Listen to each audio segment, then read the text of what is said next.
Zay ny amin'iny fa niatrika ilay sarinady antsoina hoe Tintotry tao Antapoketsa ny filoham-pirenena Andriamatoa Rajaonarimampianina niaraka tamin'ny minisitry ny fiarovam-pirenena sy ireo manamboninahitra samihafa nanome fampirisihana ho an'ny tafika malagasy moa ny filoham-pirenena tao anatin'izany ary nanambara ihany koa fa dia natao iarovana ny vahoaka sy ny fananany ny fitaovam-piadiana izay ampiasainy ny tafika malagasy araka izao fanazavana izao.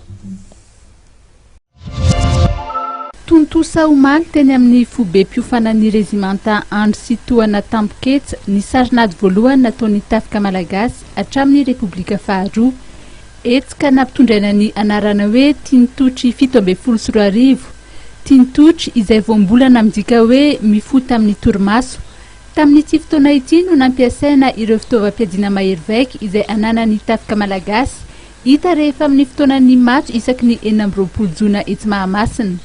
Tonga nanatrika izay ny filoha Rajaonarimampianina notron'ny ministry ny fiarovam-pirenena sy ireo manamboninahitra ambony ao amin'ny tafika malagasy.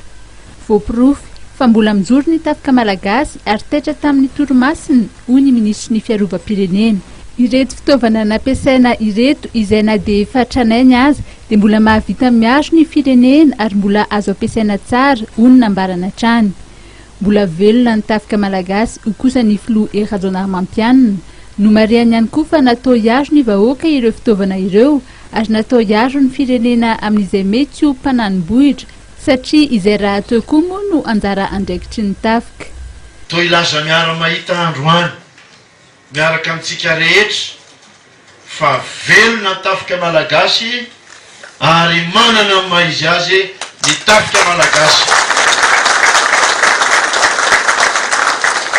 Na dia efa resy lahatra zatra amin'izay ny ilana hita tafondro mipoaka zay vao tena manamarina fa tena tsy tontry tokoa ny tafika malagasy sy miaramila malagasy. Marina nge ny teninao teo Andriamatoa Minisitra rahabirabin'ny olona isika. Eny dia alay mpanahy ihany koa ny tena rehefa tonga ny 24 jona ireny tazana eny Mahamasina. Ary tsy afeniko anareo fa izay nankarary ny fon'ny filoham-pirenena dia tamintsika nikarakara ny sommet de la francophonie tahaka ny sarinady mihitsy ny fietsehentsika tamin'ireny fotoana ireny nefa dia le malagasy tahaka atsika ihany no nandrabiraby naseho tamin'ny gazety dia reto ve mba fitaovana. Na dia eo aza ny tsy fahampiany enti-manana amin'ny fampitaovana ny tafika hiezaka ny anampy araka izay tratra amin'ny fanavaozana ireo fitaovana ireo ny fitondram-panjakana ho hiatrany ny filoha. Nambarany fa mahavelom-bolo ny mahita fa mbola afaka miatrikady ny tafika malagasy na dia eo aza izay tsy fahampiany enti-manana izay.